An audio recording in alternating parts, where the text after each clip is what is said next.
वृंदावन अपनी सुंदरता और शांति के लिए प्रसिद्ध था।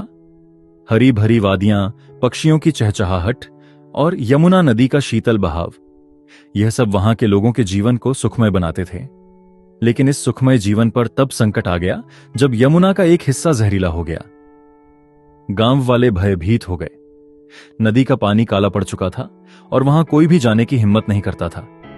पक्षी जब उस हिस्से के ऊपर उड़ते तो जहर से दम तोड़ देते और मवेशी यदि गलती से वहां चले जाते तो तुरंत मर जाते।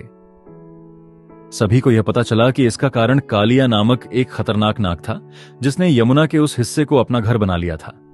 उसका विष पूरे क्षेत्र को बर्बाद कर रहा था। वृंदावन के लोग परेशान थे और भगवान से प्रार्थना कर रहे थे कि कोई इस समस्या से छुटकारा दिलाए। उस समय कृष्ण अपने बचपन की शरारतों और नटखट लीलाओं के लिए जाने जाते थे। वे अपने दोस्तों और गायों के साथ यमुना के आसपास खेलते रहते थे। जब कृष्ण ने कालिया नाग और यमुना के जहरीले पानी के बारे में सुना तो उन्होंने ठान लिया कि वे इस समस्या को खत्म करेंगे। एक दिन कान्हा अपने दोस्तों और गायों के साथ नदी के पास पहुंचे। नदी का काला पानी देखकर उनके दोस्त घबरा गए।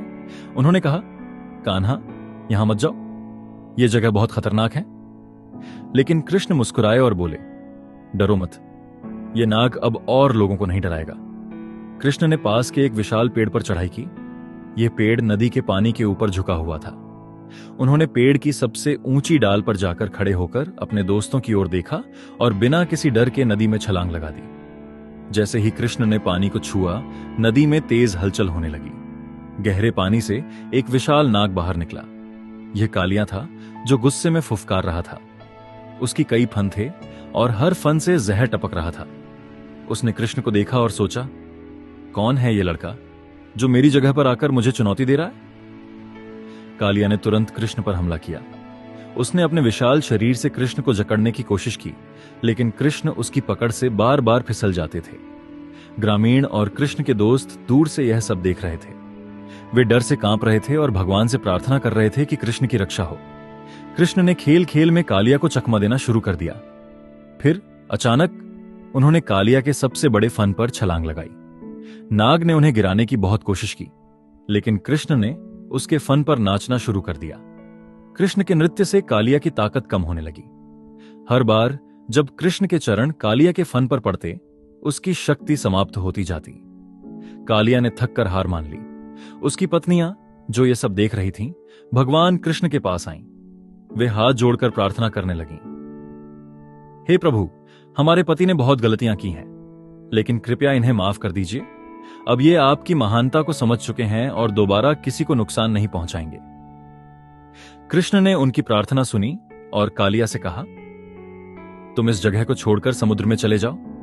यमुना को अब शुद्ध रहने दो और किसी को परेशान मत करना। कालिया ने कृष्ण के आदेश को स्वीकार कर लिया। उसने अपने परिवार के साथ यमुना को हमेशा के लिए छोड़ दिया। जब कालिया चला गया तो यमुना का पानी फिर से साफ और शुद्ध हो गया। पक्षी वापस नदी के पास आने लगे और गायें बिना किसी डर के वहां पानी पीने लगीं। गांव वालों ने राहत की सांस ली और खुशी से झूम उठे। कृष्ण अपने दोस्तों के साथ मुस्कुराते हुए गांव लौटे। सभी ने उनकी जय जयकार की और उनकी भक्ति में डूब गए। कान्हा ने एक बार फिर साबित कर दिया कि वह न केवल नटखट हैं, बल्कि अपने भक्तों के रक्षक भी हैं। ये कहानी हमें सिखाती है कि साहस और ईश्वर में विश्वास से बड़ी समस्या का समाधान हो सकता है। यह भी बताती है कि दुष्टों को माफ कर उन्हें सही मार्ग दिखाया जाए तो वे भी सुधर सकते हैं। आपको यह कहानी कैसी लगी?